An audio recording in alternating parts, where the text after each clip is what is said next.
Hello and welcome back to followers of the Kaspa journey. Today we're going to be getting into Kaspa's emission schedule.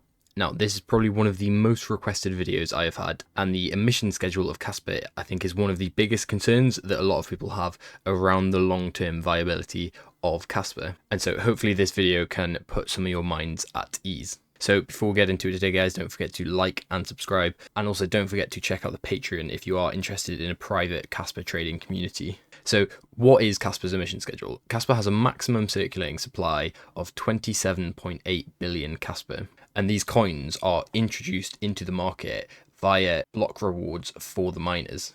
So the miners who are putting energy towards the network and securing the network are rewarded with these block rewards. However, as time goes on, the amount of Kaspa that is in these block rewards reduces, and it reduces by 5% per month, which is also known as the reward reduction in Kaspa.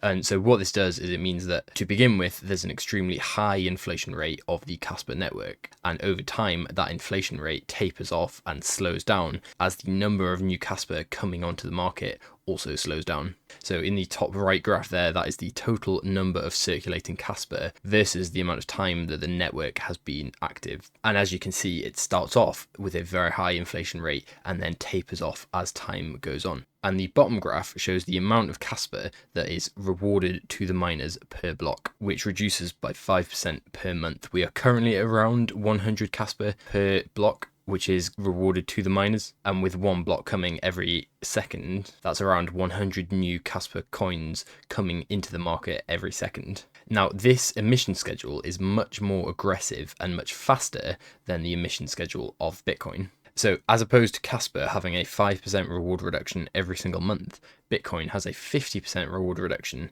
every 4 years, or every 210,000 blocks.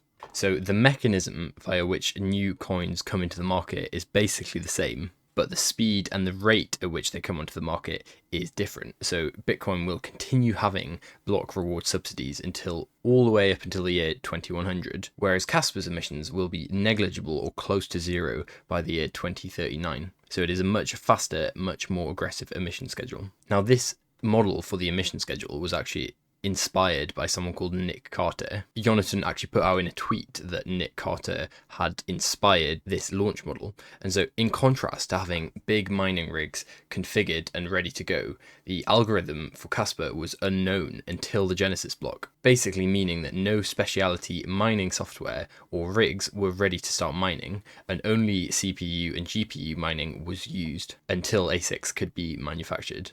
Now, there's a number of reasons why this is a more appropriate emission schedule for Kaspa than, say, modeling the exact emission schedule of Bitcoin. And one of the main reasons for this is the fact that the crypto market is already relatively mature. When Bitcoin was launched, there was only a very small handful of people who actually used and mined the cryptocurrency. So it was basically unknown for a long period. And the period between 2009 and now has been a slow and steady increase of adoption and of people within the cryptocurrency space. Whereas because Kaspa was launched much later, we are already in a period where there is a relatively high amount of adoption within cryptocurrency. So, you could argue roughly where we are, but I would argue we're probably within the early adopters phase of cryptocurrency. And so what this means is that for the early phases of Bitcoin's life, it was still relatively unknown, and that there were no huge mining companies around or available to immediately jump onto Bitcoin and capitalize and mining a lot of the new Bitcoins coming into the market. Whereas because we are already in a relatively mature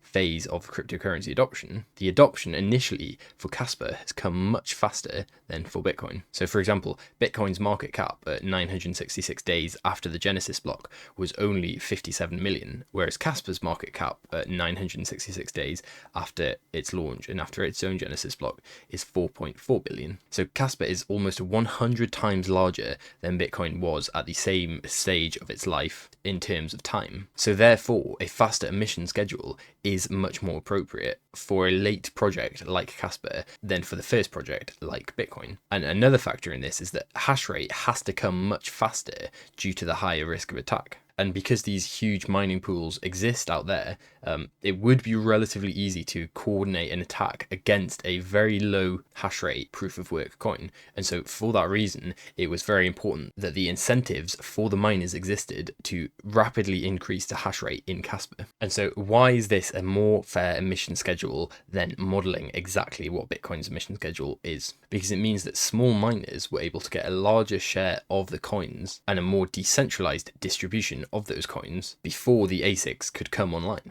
And because these smaller miners were mining with CPU and GPU mining, that is basically a relatively decentralized mode of mining, because most people are able to afford, a relatively bog standard CPU or GPU, whereas a lot of people can't afford the higher cost ASICs. And so that means that anyone with a CPU or GPU who has known about Kaspa for the past 2 years has been able to mine relatively competitively and add security to the network. And now that ASICs have come online and been online for a little while, the remaining 15% as of today tokens have to be fought over by this more advanced mining hardware. And this is actually an incredibly intelligent emission schedule for the later stage of crypto adoption that we are in, because GPU mining and CPU mining is operational expenditure heavy, meaning that the majority of cost lies within the operating expenditure, whereas ASIC mining is capital expenditure heavy, meaning that the main cost lies in the capital expenditure and acquiring the actual hardware. And so what this means is that for the first 2 years or so of the Kaspa mining,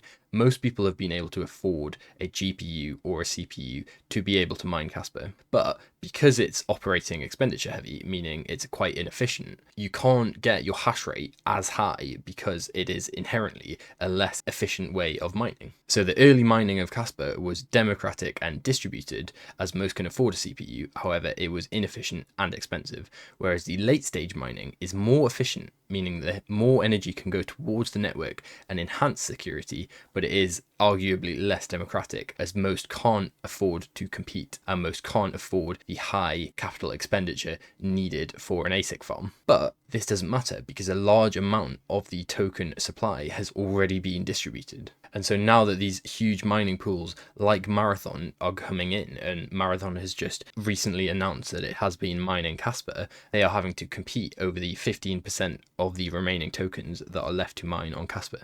However, there are a number of concerns that people bring up about this emission schedule, and the two main concerns are that the launch is unfair due to it being much faster than Bitcoin's launch and a much faster emission schedule, and also that Kaspa will have problems maintaining its security into the future due to a lack of a security budget and due to lack of mining rewards. So first of all, to address the argument that it's not fair, it is impossible to create a completely fair distribution other than to give every human a set allocation of coins. But if you do that, then that means that there is no mining incentive and therefore no network security. And so to bring the miners online and to incentivize them to protect the network, you have to have some form of emission schedule, and some form of emission schedule is going to be inherently unfair.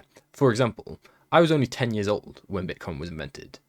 How is that fair on me? That's not particularly fair, because someone who is deep within computer science, who is around at that time when Bitcoin is invented, has a much greater advantage than little me when I was 10 years old. And if you are watching this video soon after release, then it's likely that you can get Kaspa at a much fairer stage than Bitcoin, and at a much earlier point in its emission schedule than Bitcoin's. So, there is no way to have a completely fair, equal distribution of tokens, because you need some incentives to protect the network and add security to the network. There are a lot of people who are now aware of Kaspa and have still probably done nothing and not bought any. And that is fundamentally because they haven't taken the time to research what Kaspa is and where it is likely to go. So you can argue that everybody fundamentally gets Kaspa at the price they deserve. I would have been able to buy Kaspa at a much lower market cap than I initially did. And I actually did a small amount of research on it at much, much lower market cap valuations. However, I didn't pull the trigger because I didn't do enough research and I didn't do enough of a deep dive into it. So if you are watching this video and this is the first time you are hearing about Kaspa, don't fade it. Do some research into it. Spend a good 5 to 10 hours actually looking deeply into the literature, read the white paper, watch the old videos of Jonathan talking about Ghost and the fact that Ghost is referenced in the Ethereum white paper, and you will come to understand that Kaspa is the real deal. And a proof of work protocol completely fair launched is the most fair way to release a cryptocurrency to the public. Basically, all other tokens out there, especially proof of stake tokens, have some sort of pre-sale where insiders and community and foundations are pre-allocated coins, basically free of charge, and they hold that allocation while the public sale is released to the public. So the public are then buying the coins that the insiders and the VCs were able to get completely free. Whereas a completely fair launched proof of work protocol like Kaspa and like Bitcoin doesn't have that, and the only fairness comes from how early you adopt and how early you understand the network, and that fundamentally is the fairest possible way that you can release a cryptocurrency into the world. So the second biggest argument or concern that people have is around the security budget of Kaspa. So the network needs miners to be secure, and the miners need rewards to be incentivized. And so if the emission schedule of Kaspa is reducing by 5% every single month and will be basically zero by 2039, where will the incentives for the miners to secure the network come from? Well, the incentives eventually will come from fees. So when you make a transaction from a wallet to another Kaspa wallet, then you pay a transaction fee, and that transaction fee goes towards the miners, and they collect that as part of the block reward. And this basically is the goal of all proof of work cryptocurrencies, that there will be a 0% inflation rate and that the entire network will be secured by network fees. Because at the minute, we accept inflation for security. We don't want inflation. Inflation is not a good thing for a user of the network and for someone who uses that token as their form of money. So the emission is not inherently a good thing, but it is a price that we are willing to pay at the moment while it grows in adoption and while it doesn't have the fee market necessary to fully secure the network. So bearing this in mind, that Bitcoin will have a higher rate of inflation past 2028, and that if you hold Kaspa, you will be experiencing a smaller amount of inflation and a smaller amount of debasement past 2028. And the emission schedule is basically just delaying the inevitable, that emissions will run out and that the network will have to survive on its own purely on transaction fees. And the basic idea is that because we are in a later stage than when Bitcoin was released, that this phase will come much faster for Kaspa than it would for Bitcoin. And so now we're going to have a look at the price needed for security, or how many block rewards are given to the miners based on a certain price at a certain time, based on the block reward or emission schedule at that time. And to have a look at this, we're going to be looking at the power law. And so we're going to be looking at 3 points: when the fair value of Kaspa is expected to reach $1 in mid-2025, when it is expected to hit $10 in early 2028, and then also when it is expected to hit $100 in 2032. And so we are going to be looking at, are these prices enough to be able to secure the network, assuming that there are little to no transaction fees? And is the power law enough to secure the network and incentivize miners to continue to mine? And to do that, we're going to have a look at this casplaw.com website, where you can input 3 variables: transactions per second, price in USD, and the transaction fee in Kaspa. And then it will actually tell you the yearly rewards in USD. So for example, when Kaspa is expected to hit $1 in mid-2025, we can come down on the bottom here. And so if we have a look at mid-2025, which is when the power law predicts that Kaspa will hit that $1, the yearly reward in USD based on 1 transaction per second and a price of $1 would be 1.2 billion USD, which is definitely more than enough to secure the network. And then if we look at when the fair value is expected to hit $10, which was at the start of 2028, assuming worst case scenario and the transactions per second don't increase at all and remain at 1 transactions per second, then the yearly reward would still be 2.7 billion for the miners in US dollars. And then once again, looking at when the price is expected to hit $100, which is in 2032. Again, worst case scenario, assuming transactions per second don't increase at all, there would still be 1.7 billion per year to the miners to secure the network. Now, this is not quite as high as the security fees that Bitcoin has, but that is still an extremely lucrative reward for the miners. So based purely on the Kaspa power law, the price appreciation that Kaspa is expected to see will be enough to secure the network up at least until 2032. And that is assuming absolute worst case scenario that transaction volume and the number of transactions per second does not increase at all.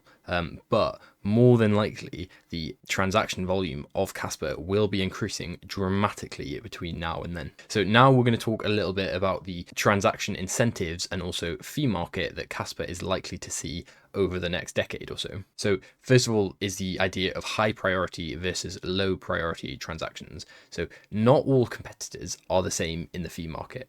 Some transactions are extremely high priority, for example, stock trading, DeFi applications, auctions, and limited edition tickets, for example, festival tickets. Now, in this case and in these instances, it's extremely important to have your transaction first and make sure that your transaction is in the next available block, because it's important that your transaction is registered before anyone else's transaction in order for you to secure that good or asset. Whereas other transactions are lower priority, daily purchases, your morning coffee, you don't really care if the payment takes 10 milliseconds or 300 milliseconds, and neither does the vendor.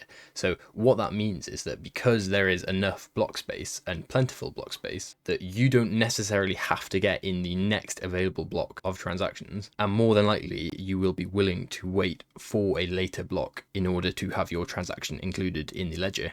And we're actually now going to look at Shai talking a little bit about this, about the fact that not all blocks have to be full for a bidding war to begin to take place. So, first of all, I'm really excited about how Kaspa could be used to provide new solutions to two aspects, to miner extract values, which we talked about, and to designing fee markets, because there is this thing that everybody knows, but is actually untrue, that in a proof of work, you have the network must be congested for the fee market to be active. You see this very dichotomous dynamic. If the network is congested, then you have a bidding war and people start increasing the fees. And if the network is not congested, then there is a race to the bottom, because you know that even if you pay very little fee, you're still gonna get included, right?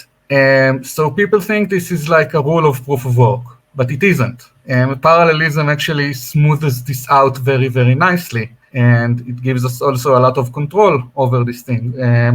And essentially, the real thing, the real rule of nature for proof of work, for the fee market to become active, you need that the number of pending transactions is more than required to fill a single block. So if on average, say we have like 15 blocks in parallel, then we would start to see fee market dynamics at 1/15 of the capacity of the network. And we can control this. There are all sorts of things we can do to elastically play with the supply of block space to control this effect and design a fee market which is active and has much healthier dynamics on both sides. I said it on the non-saturated side. It has like this nice property that you can see active fee market and active incentives to increase fees well before the network is congested. But on the other hand, it's not a bidding war dynamic. In Bitcoin, you only need to be one Satoshi more than the cheapest transaction which is about to be in the block to take its place. And here we have this more of a probabilistic thing, where if you want to meaningfully increase your chance to be included faster, you need to meaningfully increase the fee. Not skyrocket it, but the balance of this is very nice, because the place where it balances is essentially where the amount of fee you pay is essentially directly reflects the quality of service that you want to get. If you are not in a hurry, pay a little less. If you are very much in a hurry, pay a little more, and it responds to it way before the network is congested, and not in a bidding war way, where there is this threshold that either you're certainly not included, and once you pass it, you're certainly included. It's more paying a bit more fee increases your probability to be in the next block. So it proves like this really nice and smooth fee market, which I think might provide very new and interesting solutions to the security budget issue that of Bitcoin that people talk about and now want to solve it with this ridiculous ideas of like increasing the emission time, adding a tail emission, being constantly inflationary, and I think this could be just with stuff like Kaspa, which is very fast and has this high smoothing parallelism. We could find ways to provide a very nice fee market, which is organic. Okay. And so another factor that's going to be bringing a lot more transaction volume and a lot more fees to the Casper network is both smart contracts and inscriptions. So the early examples of this are both meme coins and NFTs. And now whether or not you think meme coins or NFTs have any sort of intrinsic value is kind of irrelevant, because, you know, at the minute people are using meme coins purely for gambling purposes, but gambling is in itself a application, and people have always gambled and will always want to gamble. So whether or not these meme coins or NFTs have value or they are purely for gambling, they inevitably will increase the fees and increase the amount of transactions that are on the Casper network. And on top of that, you know, we are still very early stage adoption within cryptocurrency. There are a huge amount of applications that will be used on a blockchain or a block DAG, you know, from finance and banking to insurance to real estate to voting and digital ID. But then even to things like music, where you can't listen to a particular song unless you pay a small fee on the blockchain. And another great example of this, which is currently growing massively in usage, is stablecoins. And, you know, stablecoins are growing exponentially in use. More daily volume was transacted on USDT than by Visa on the 21st of June of this year. And now that is only one day, but the overall trend of stablecoins and the amount of transactions and transaction volume is increasing. And stablecoins arguably are currently the most useful crypto asset. And that is because they allow people in developing nations and developing markets who wouldn't previously have had access to the dollar to have access to the dollar. And, you know, while that isn't great for us because we don't want the long-term depreciation of the dollar, for those who want to avoid volatility and want to get access to the stability of the dollar, that is an extremely useful thing. And so while cryptocurrency is at a relatively low market cap compared to traditional finance, and therefore inherently has a higher volatility, stablecoins have a massive use case. And this will more than likely decrease as the market cap of Casper grows, and Casper will in fact then be basically the stablecoin, and because it will be the most liquid and most saleable asset, and the asset with the highest market cap, it will be inherently very stable and take huge amounts of capital inflows or outflows to move it significantly in price.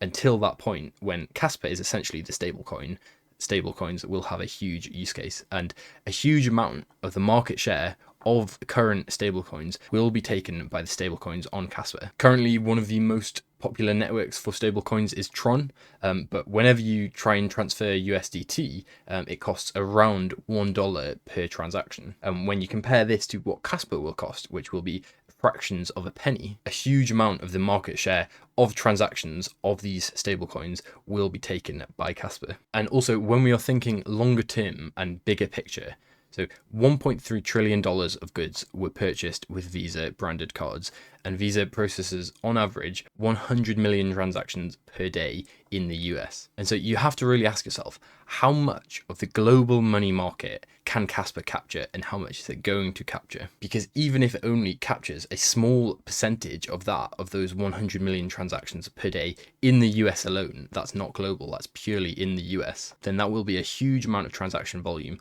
on Casper. So assuming full Casper network usage at 32 blocks per second, we can multiply the transactions per block, which is 400, multiplied by the transactions per second, which is 32, multiplied by the seconds in a day is 86,400, and that will equal 1.1 billion transactions per day. And then if we multiply those transactions per day, so 1.1 billion transactions multiplied by the average network fee, which is 0.0002 Casper, that equals 221,000 Casper per day purely in transaction fees. And so assuming 1 Kaspa equals $10, which I think is an extremely pessimistic estimation for, say, 10 to 20 years down the line. But still, just going off that as a worst case scenario, that would equal $2,211,000 per day in network fees for the miners. And that would only cost 1/5 of a penny per transaction. So the transaction fee for the individual user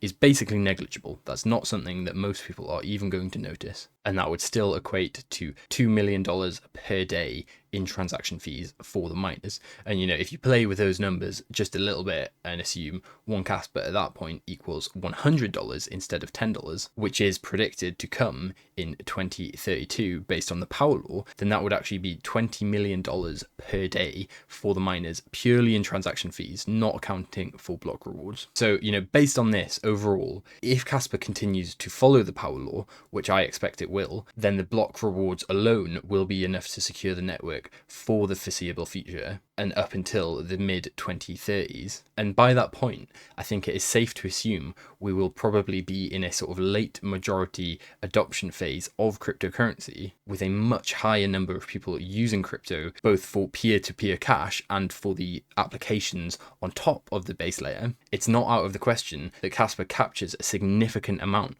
of the current TradFi transaction count and transaction volume. So, the network security of Kaspa, it relies really on two things. It relies on network adoption to continue happening, which it is, and it relies on price appreciation to continue happening. But price appreciation is a product of that network adoption. And currently we have the network adoption within the cryptocurrency space, but over time, there will be more and more network adoption coming from those who have not yet entered the cryptocurrency space, not yet adopted cryptocurrency as a form of payment, and they will inevitably be coming. So overall, in my opinion, the future looks very bright, and I think Kaspa will have the network security needed to secure the network.